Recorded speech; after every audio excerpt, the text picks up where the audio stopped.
It's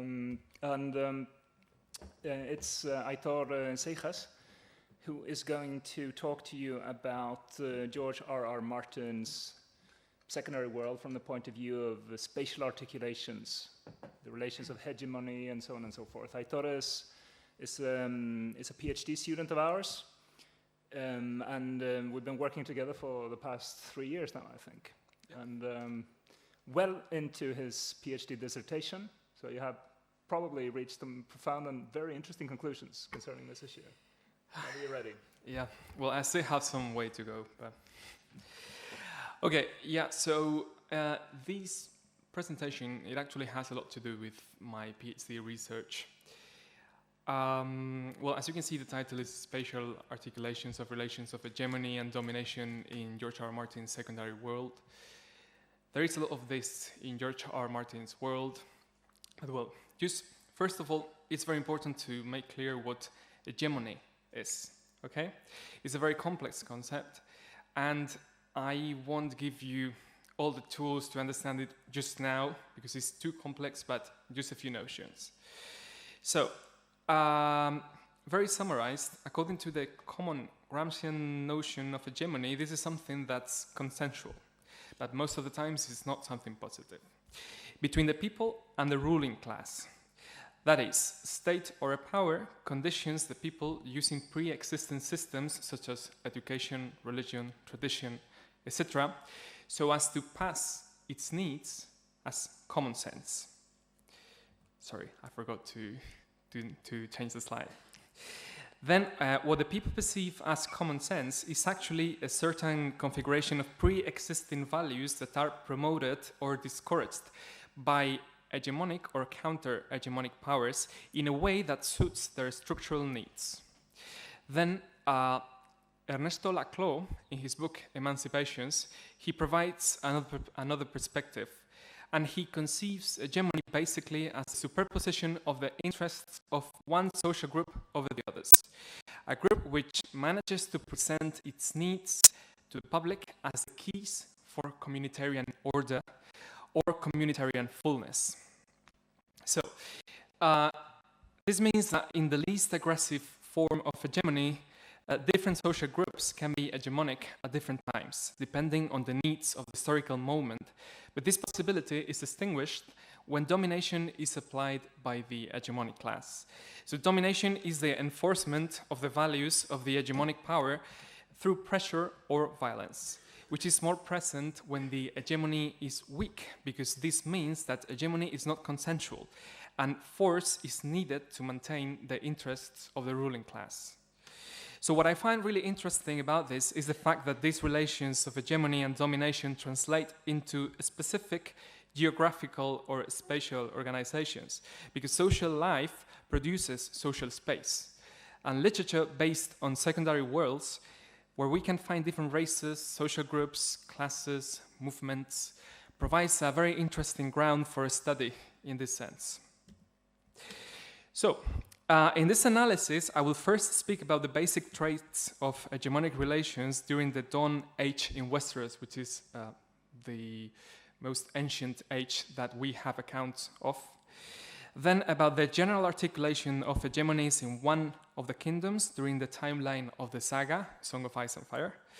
And finally, about a specific case of shifting hegemonies and its effects on spatial organization of the capital of the kingdoms, King's Landing. So the purpose will be to show different approaches that we can use to analyze hegemonic articulations of in a space in secondary world literature. So, we begin with the time, the Dawn Age.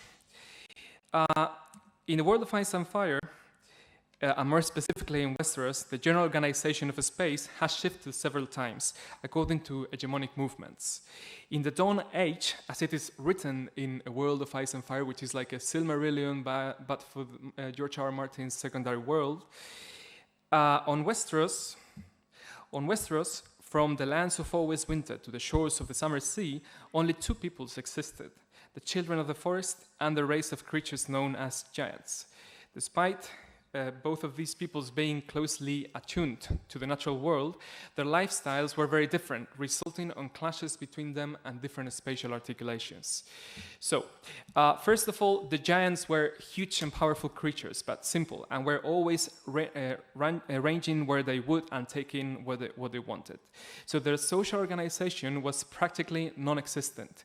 And they had no kings and no lords, made no homes save in caverns or beneath tall trees, and they worked neither metal nor fields.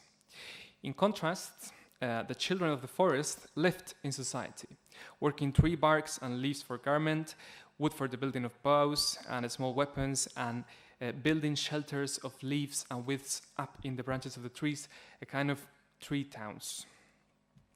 So therefore, in the Dawn Age, we have a practically unspoiled Westeros with two main peoples living alongside animals. The giants being creatures with no fixed homes that did not alter the terrain in many ways, perhaps save some burial grounds, and they roamed freely across the land with no centralized ties to any homeland. So since their articulation in space, their dwelling in space was so loose, it was very difficult for them to actually have some kind of hegemonic threat.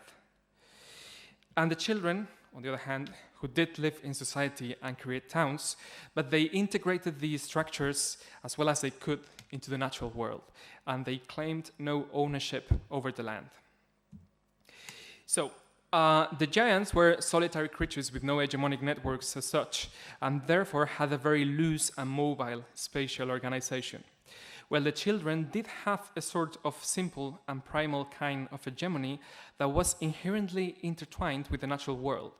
Their speech was based, and I quote, on the sounds they heard every day, and it sounded as the song of the stones in a brook, or the wind through leaves, or the rain upon the water. So their gods, and again I quote, were the innumerable gods of streams and forests and stones, and the weirwood trees were sacred for them. So their hegemony was a simple type of hegemony, and their notion of common sense, as in Gramsci, was that of respect for of nature. So they could not even abide the idea of forcing their society or their homes into the land, because that simply made no sense for them. And that's why they get so violent when they are invaded by the first men. Because the cultural, religious, and social aspects that built their hegemonic system were all woven into the fabric of the landscape. They were part of this landscape. Not so much the humans who came after that I will talk about later. On the other hand, domination was not really exercised during this time because the giants were too powerful, too solitary, and too simple to try to enforce any kind of hegemonic values upon anyone beyond the occasional quarrel over a hunting ground, and the children lived alongside them in relative peace. So this all changed when the first men arrived. So the first men were a race of humans who came from Essos, and they came into Westeros by the thousands. Here we have a quote. It says that why these people left their homelands is lost to all knowing, and when they came, they began to settle the lands, and as the decades passed, they pushed farther and farther.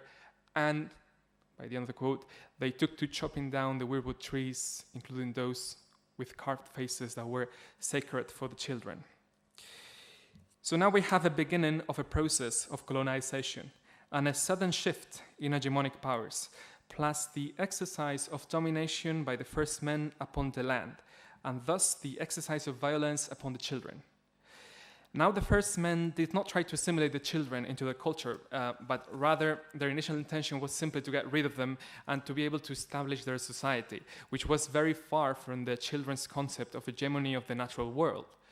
The first men tamed wild space and enforced urban space, and their expansion was swift because their hegemonic values fostered the expansion and perpetuation of their towns and villages with the unrestrained use of any resource at hand. So here we have two different kinds of common sense. First, the one about respect for nature that the children had, and now the one that the first men had.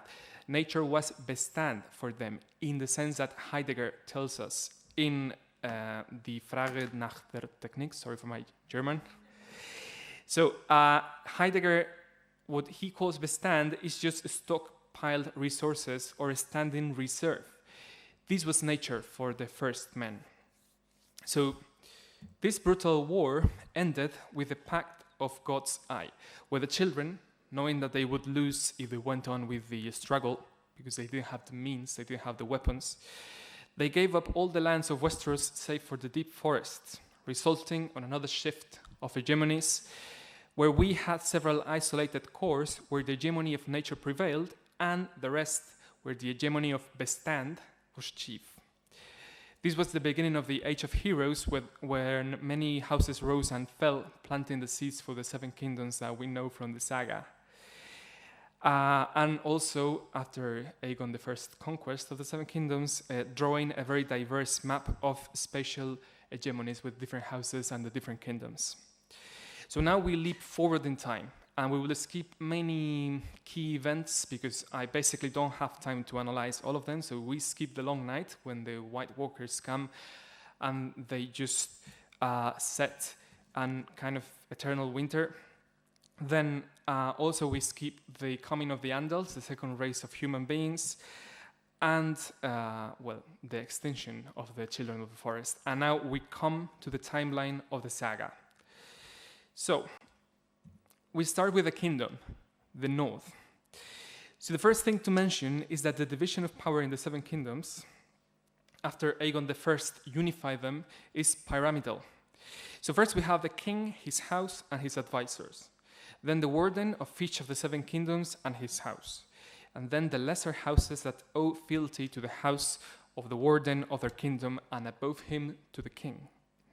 So this means that the ancient holdfasts and lands belonging to the ruling house of each of the kingdoms have a prominent diplomatic role, and they are representative of the culture, religion, and values of the specific kingdoms, while also fostering their specific type of hegemony.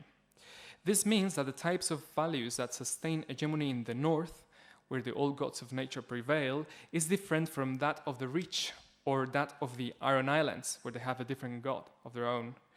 Even if all of them are ultimately submitted to the administrative hegemony, not cultural, but mostly administrative hegemony of the Iron Throne, and in the shadow, the Iron Bank of Bravos, that helps or can make kings rise and fall. So,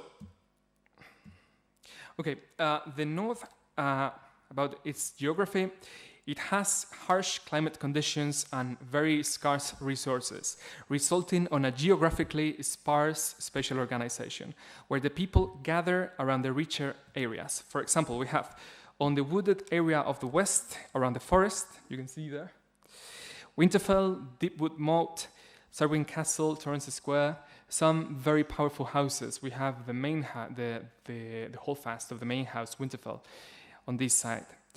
Then on the south, and along the trading coast of the sea called the Bight, here we find the only city in the north, White Harbor, and Ramsgate and Widow's Watch. Then to the north, we have Castle Black, Mulestown, and these very small settlements, which are there basically because they have to guard the realm. Eastwatch by the Sea, the Shadow Tower, Castle Black. And Mulestown, a small village, is sustained thanks to the economic activities with the Watch to a great extent. We also have the mountain clans who live in the mountains north of Winterfell and next to the Bay of Ice, around here. Only some of them are pledged to Winterfell, and even those have a very weak link with the rulers of the north due to their geographical isolation. So this sparse spatial organization results on a weak economic and administrative hegemony, but it is compensated with a strong cultural, religious, and identitarian hegemony that is not matched by any of the other kingdoms, save perhaps the Iron Island, where they also have a strong sense of culture, religion. Throughout the books, people who live in the south of the Kingdom of the North are often referred to contemptuously as Southrons. And things such as King Robert exclamation in the first book, when he is asked about his journey north, he says, "Bogs and forests and fields and scarcely a decent inn north of the neck. I've never seen such a vast emptiness. Where are all your people? So this stresses this idea of geographical isolation. Then we have another quote by Kathleen Stark, in which she says, the Stark words, every noble house had its words, family, mottos, touchstones, prayers. All but these Starks, winter is coming, said the Stark words. Not for the first time, she reflected on what strange people these Northerners were. So during the whole saga, we find this very strong identitarian component that the Northerners have that other kingdoms, or the dwellers of other kingdoms, do not have. Okay, so the North, in a sense, is special. Okay, now the last part, which is a case, specific case of shifting hegemonies, King's Landing. And this is the one I like the most. So during the War of the Five Kings, in the timeline of the books, more specifically in A Feast for Crows, Tywin Lannister exercises a crude domination upon the Riverlands so as to weaken both Starks and potential Stark allies who might prove a challenge to the already weakened hegemony of the Crown due to the counter-hegemonies created by each of the Five Kings in rebellion. Okay, so each of the Five Kings in rebellion is fostering a different set of values, a different set of culture, different symbols. So this domination has three main spatial consequences. First, the environmental impact. Fields are burnt and villages are sacked. There are people killed and the buildings put to the torch. This turns the landscape of the Riverlands into a barren land where the previously sown fields become smoking plains. The space of the Riverlands goes from being a predominantly pastoral, green and productive peasant, working class, so many adjectives, space, to a macabre, empty land with dead bodies, flocks of carrion birds, and death nature all over that causes a dissuasive effect, mostly. Second, we have migratory movements. So the survivors of the disaster, deprived from their ways of life, start to migrate to King's Landing. Therefore, the flow of people from the Riverlands to the capital increases, creating an imbalance in the distribution of population. So the countryside becomes empty, the city becomes packed. The streets of the capital become overwhelmed with migrants who were previously peasants in the countryside, and now they are beggars in the city. Third, we have a counter-hegemonic movement called the Sparrows. Those of you who have seen the TV show probably know about that. So they have no ties to the nobility, and they start to emerge due to the loss of faith in the crown and the horrors committed during the exercise of domination by Tywin Lannister. So scholar Richard Bauer, paraphrasing Gramsci, he writes in his book Architecture and Space Reimagined that Gramsci critiqued hegemony as cultural practices of identity, institutional representation, and fundamentally as the suppression of alterity and otherness. So, these sparrows, even if the channel they use to express their equalitarian ideals is religious and they are fanatics, represent a countercultural voice of otherness that had been drowned by the hegemony of the crown. So they believe, the sparrows, in an ascetic way of life, and that everyone, high or low-born, should be judged equally. So the hegemony of the crown, in turn, is sustained by the common sense notion, I think Gramsci again, that the higher your class, the more privileges you have, which is very different from the notion of hegemony that the sparrows have, of equalitarianism and all these things. So these sparrows move massively to the capital with a column of refugees to demand King's Tommen protection and to protest again against moral decay of the crown. And most of them settle on the square in front of the Sept of Baelor, creating a countercultural space. We get that spatial picture through Queen Cersei's perspective, as you can see there. So ahead loomed the great Sept of Baelor, with its magnificent dome and 7 shining towers. But between her and the marble steps lay a sullen sea of humanity, brown and ragged and unwashed. Sparrows, she thought, sniffing, though no sparrows had ever smelled so rank. So, however, Queen Cersei does not visit the place herself until she notices that the counter-narrative the sparrows are creating it's spreading in the streets through preachers and specific acts of rebellion in the streets. For instance, they take the previous high septon who was in a brothel, and they drag him out to the street to show his moral decay. So the streets turn into a boiling pan of rebellion and preaching and these types of things. So they are actually starting to get into people's minds by creating a counter-hegemonic narrative that challenges that of the crown. So they are gaining more and more popularity, and they are managing to shift the notions of common sense again by encouraging certain pre-existing values related to religion and ethics and deterring others. So both the crown and the Sparrows try to encourage or discourage values that are already a part of society. As Gramsci says, hegemony is successful when the ruling class or the ruling power takes these pre-existing values and fosters the one that this ruling power needs to thrive. So this is an excellent example that, again, as summarized in Gramsci in Bauer's book, space is rich with identities and communities that represent alternative and subaltern social relations. Gramsci posits that over time, such identities have the potential to pass from isolation and exclusion to become protagonists, and eventually as potentially effective counter-movements to the cultural institutions and political ideology, which is basically what the Sparrows are doing. So the Sparrows seize this opportunity of presenting their sets of values as the logical alternative to the lack of social order caused by the crown. As I mentioned in Laclau at the beginning of the presentation, Laclau says that the ruling class, in order to have a proper kind of hegemony, a successful hegemony, needs to present its needs as the fillers of this empty signifier that is communitarian order.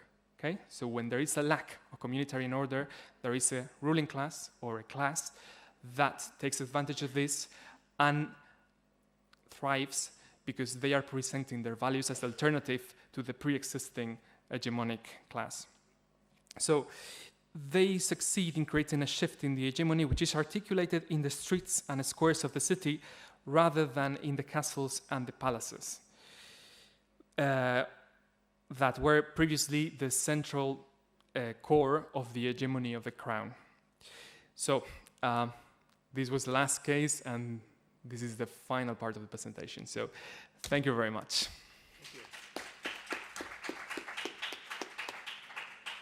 Thank you very much, Aitor. We have just very, very little time, I'm afraid, but I'm sure that some of you have questions. Raul?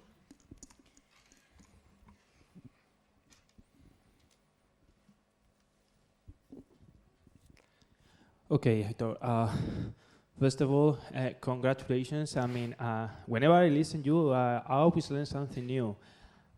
You are quite skillful in the way of just presenting and unifying ideas, so very well done. I'm very proud in that sense.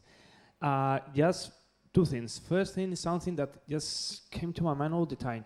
When you were just doing the presentation about that dichotomy between hierarchy and this new way of, in a sense, similar level, I was just thinking about England in the 17th century when royalists start losing the power, the parliament appears, and it's going to be more or less the same process. And it also coincides with the time of the British imperialism. They just start conquering, arriving, destroying, but without making any type of relationship with natives. So it was such as children as natives, so it was like pretty weird just to realize that in a sense. Maybe I will have to double think about it for the future, but it reminds me a lot to what happened in England at the time, and in a way has been like extended or portrayed in a secondary war by just creating other ideas. But it was a change in religion, it was a change in the way of organizing society, it was everything. And here, it was like very similar. It was, I haven't thought about it before. So for that reason, your visual presentation has helped me a lot in that way. So we will discuss about that in the future, maybe if we have time. And second thing, something maybe more personal. Imagine that I haven't read Sons of Ice and Fire, but I have watched Game of Thrones, whatever. Why do you think that I should read the book instead of watching the series? Thank you. All right. So the thing is that the show is actually very different from the books. Well, if you don't think about the first season, you know that George.R.R. Martin started working on the show, but then he just left it. He was in the background, but anyway. So the story that the books follow and the story that the shows follow is extremely different. Then, apart from that, the books, have you seen how many pages each of these books has? I think about 1,000. So actually, in the books, you have room to develop many things that are not seen properly in the show. The show gives us some brushstrokes, perhaps, but the books give us like a real portrait of what's happening, and it is very elaborate. And in addition, there is another book that many people don't know. Well, Game of Thrones or Song of Ice and Fire fans may know, which is The World of Ice and Fire, which is like a kind of a Silmarillion, but for the George.R.R. Martin's saga. And in this book, we also get the background of, in fact, many of the information I got from the Dawn Age and these moments in the history of the World of Ice and Fire, I took them from this book, from the World of Ice and Fire. So sometimes people watch the show and they think that this is Game of Thrones, or this is a Song of Ice and Fire. And actually there is much more behind that. Okay then, so on that note, I think we're going to have to carry on with the next presentation. Thank you so much for coming, Aitor. Thanks. And an applause again for